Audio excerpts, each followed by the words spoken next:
I'm going to show you 6 simple moves that you can do to help with lower back pain. The first that we're going to start out with is breathing. If you can, work on deep breathing and getting the breath into the back and the sides can really help people to overcome back pain.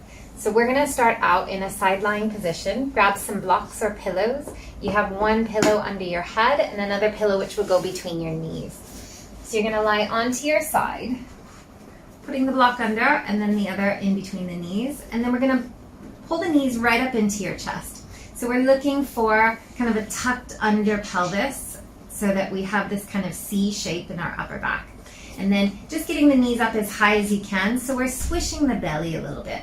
For many people, they either breathe up into their shoulders or they might be breathing a little bit too much into their belly. So we're trying to restrict the breathing here so that we can direct the breath into the back and more into the sides of the body. Let's interlace the fingers and you're going to press your knuckles straight across from you, and then you're going to kind of round your spine back slightly. From here, we're going to take some deep breaths. I want you to inhale fully, directing that breath again into the back and into the sides, and then exhale, let it go. Big breath, inhale, breathe into the back. Hold it at the top and even kind of stretch your shoulder blades back more. And then exhale, let it go. We're going to do 5 of these. Let's do 3 more. Inhale, big deep breath, direct it into the back and into the sides. Hold it, exhale, let it go. And then one more time, inhale, big breath into the back. And then exhale, let it go. Good. And then let's do the other side. So let's push ourselves up, swing around onto the other side. Block is between the knees.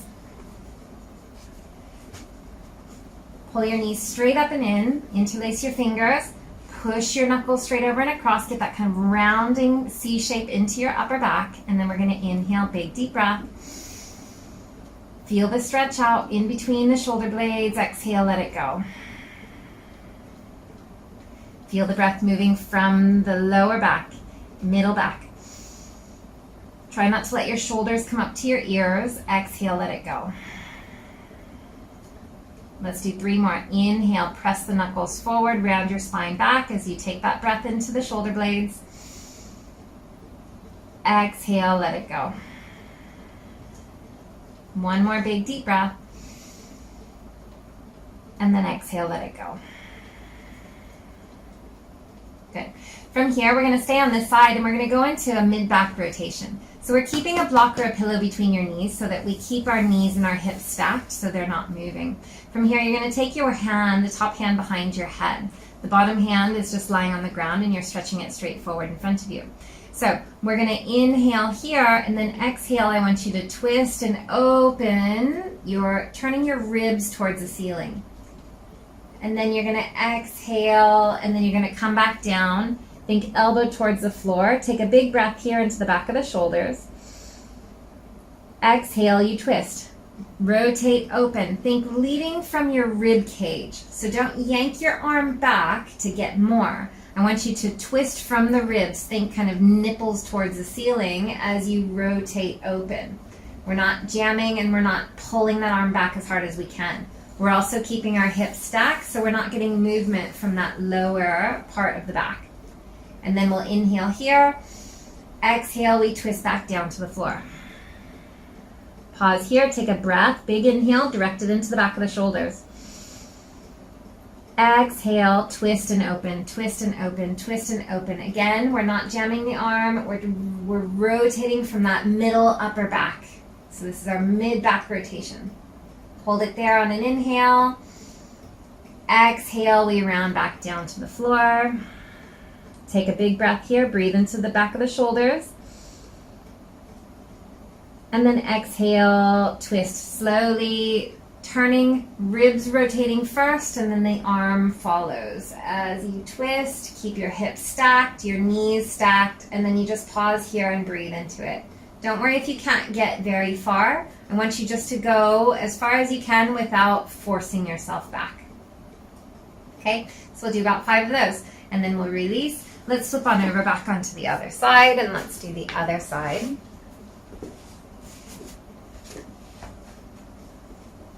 Again, stacking yourself up, the block between the knees, bottom hand reaching forward, top hand behind the head. Inhale, big breath. Exhale, curl down.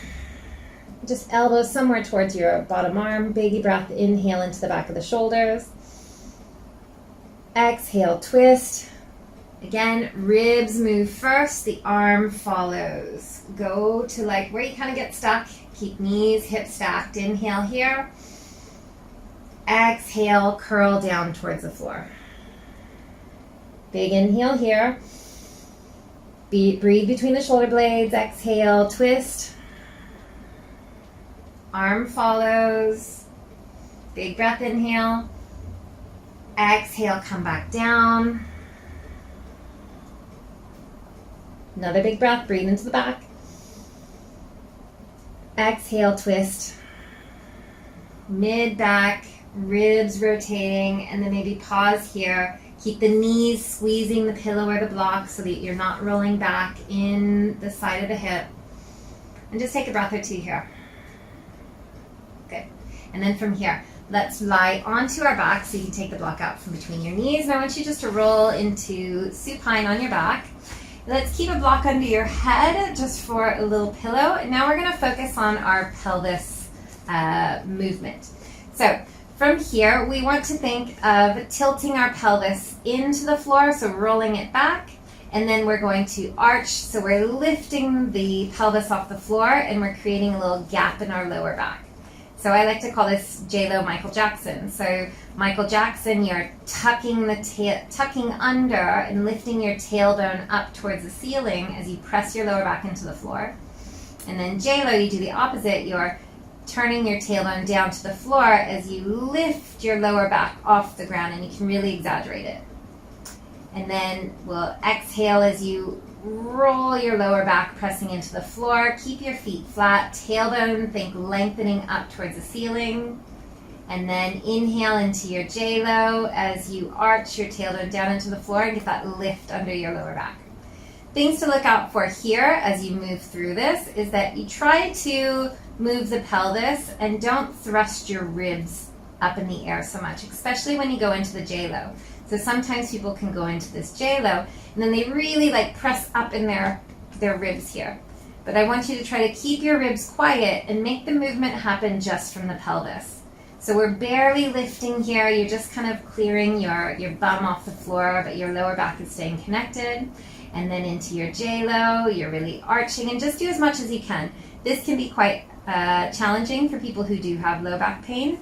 Moving into this forward tilt can sometimes be a little bit irritating, so just move slowly with it. And do it a couple more times. So ideally, as you do this pelvis moving forward and back motion, if the pain is a lot to start with, it should become a little bit less as you move through this. If it intensifies, just back off of this one. So do this 2 more times. We're going to exhale, flatten the lower back, think tailbone up towards the ceiling. And then we're going to inhale and we're going to arch, lowering down, tailbone to the floor, and we lift that lower back off the ground. Now, let's come back into neutral. So neutral, where our spine is just nice and flat on the floor, our lower back is flat on the floor, and you put your hands onto your pelvis so that your palms are onto the bony hip bone, and then your fingers are on the pubic bone, and they should be nice and level here. We're going to plant our feet flat. From here, we're going to do a spinal roll all the way up with our spine. So it's not a glute bridge, which is just lifting up and down. But here we want to segment one vertebra at a time of our spine. So it might be a little challenging to begin with, but just practicing it gets a lot easier. So start with your feet flat. You're going to press into your feet evenly. Do your Michael Jackson pelvis tucking, lifting the lower back, the middle back, the upper back, and you squeeze up. Make sure those ribs don't pop up. And then we're going to lower down the back of the ribs first, the middle back, the lower back, and then your tailbone is the last thing to come down. I like to say it's like a pearl necklace. Imagine you're lifting a pearl necklace off the floor. Do it again. Press the feet firmly, lift your pelvis, your lower back, middle back, upper back, keeping those ribs down and in. And then you can slowly lower down, back of the ribs, middle back, lower back, and then your tailbone. It can be easy. You can do a breath either way, but sometimes it's easier to exhale as you tuck under, lifting the pelvis, lower back, middle back, upper back. Maybe you can take an inhale at the top and you can exhale and lower down. But you can play with the breathing. You could do an inhale up, you could do an exhale down. But again, just trying to segment one vertebra at a time as you come up. Let's do one more. Press the feet, pelvis. So get that Michael Jackson tucking, and then the lower back, the middle back, the upper back. Ribs stay down and in. And last one, upper back, lowers, back of the ribs, upper back, middle back, and the tailbone down last. So the key with that is to really go slowly and try not to rush it. We really want to focus on moving each vertebra one at a time. Next one here, we're going to take a block and we're going to put it between the knees. So for this one, can be a little bit challenging. What we're looking to do, it's actually like it's a femur sliding forward and back from this position. We're going to keep a little bit of a Michael Jackson tuck under, so a little bit heavy in your feet, slightly maybe lifting your tailbone just a tiny little bit from the floor and keeping a little bit of tension in your belly here. Now, the block is going to be between your knees because we don't want to rock our legs side to side here. So we're going to stay in this little bit of a tuck position, and then you're going to think that you're going to drive one knee further forward than the other knee. The other knee pulls back towards your hip. And then we're going to switch, and then that other knee is going to pull back into the hip while the other knee drives forward further. And then you're just going to keep doing this motion. So you're going to pull one knee back as the other knee drives forward. We're keeping that tuck under. And then switching and then pulling the other knee back while the other knee drives forward. So it's a really tiny movement, and you're not going to see really any movement at all, except for that one knee is going to go out further than the other, and then you switch, and then the other knee goes out further than the other. Okay, so we just do that a few times. And then just notice as you do this, does one leg, one hip feel, ideally you should feel this stretch across like the lower back, kind of the sacrum, the back of the pelvis, as you pull a knee back. And you might feel a little bit of pain depending on where your pain is radiating from. So just go slowly with this. Again, don't go too fast. And then we're just trying to pull back. So what we're not doing is we're not side bending into the waist. We're keeping our waist long, keeping a little bit of a tuck, and it's just this gentle pull back of your femur bone into the hip socket, basically. And then you just switch and do the other side. So just do this as best as you can, and ideally you're feeling a bit of a stretch right into that lower band across that lower back area. And so you can just do this a few times, and if one side you get a lot more good kind of stretch feeling sensation out of it, maybe you just hang there for a little bit longer, and then you just do that a little bit side to side a couple of times. Okay, now for the last one, we're going to roll over and we have two more. We're going to come into a hands and knees, and we're going to just do a little bit of a cat-cow. So for our cat-cow, we're coming into all fours position. Arms are straight, and ideally our knees are just under our hips. We're not going to worry too much about this, but I want you just to drop your belly down towards the floor. Arms are straight, and just give a gentle pull of your hands back to your knees. And then you're going to exhale, tuck your tailbone down, round your spine up, push through the floor, and tuck your chin into your chest. Try not to push back too far. Stay pretty much your hips over knees and your shoulders over your wrists. And then you're going to inhale, dropping down, pull the hands towards your knees, and then long neck. Exhale, tuck your tailbone down towards the floor, pull your lower belly in, round up into a C shape, and push through the floor, tuck your head in. Let's do one more. Inhale, drop down, tailbone to the ceiling, pull the hands towards your knees, lengthen your spine. Exhale, tuck your tailbone, curl it, round it, push up through the ceiling, and tuck your head in. Maybe you can add here, as you're rounded, just a little hip side to side. Move your hips to the left, move your hips to the right. Maybe move your upper body in the opposite direction. And just kind of wiggle around and feel that out, feeling the stretch into the sides of the lower back. All right, and now let's come into the last position. So we'll come into a seated position. So I want you to have your feet wider than hip width distance. And then we want to have like a 90-degree angle in our leg. So you don't want your foot too close towards you and you don't want it too far away from you. So you want to have this kind of like as good of a 90-degree angle as possible. So our feet are wider than shoulder width distance, and then your hands are going to come back behind you. And then from here, we're going to keep our feet on the floor, keeping our butt on the floor. You're going to roll your knees to one side, and then you're going to roll them down and over to the other. So what we're doing is we're going through internal and external rotation in your hips. So the leg that's coming across towards the midline is in internal rotation. The other leg that's going away is in external rotation. And so as we do this, I don't want your butt lifting up and hiking up and forward. Okay, so you want to keep your butt, your sit bones down to the floor as you roll. And so you might not be able to go very far, especially on the leg that's going into internal rotation. It can get really stuck at a point.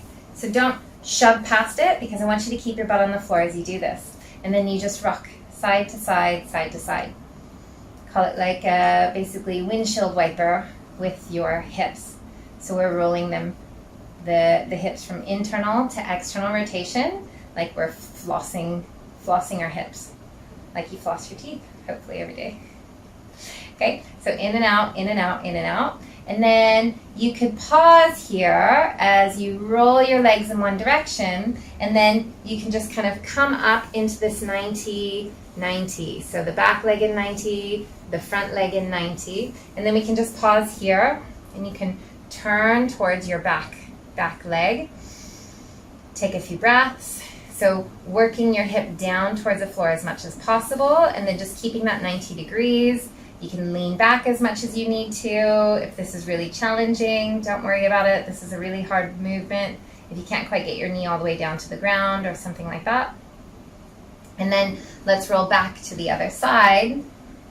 So our legs are in 90-90 the other way. And again, you just sit here. And you'll see a difference. Like this side of my hip doesn't go down to the ground quite as well because internal rotation in this hip is a little bit harder. But we'll save that for another video. But noticing the difference between the left and the right hip in internal rotation can definitely help make a difference with low back pain as well. So just pausing here, breathing, and then again you can just switch left and right, side to side, keeping your butt down as you rotate down. And just spending a little bit more time, maybe just sitting into positions like this that are a little bit more uncomfortable. So give these a try, see how they work for you to help you with your low back pain. Sometimes just focusing on the area with pain isn't exactly, we need to focus on the areas above and then the hips below, because they all make a difference into what causes back pain, and in addition to really good breathing. So give these 6 poses a try and let me know how it goes for you.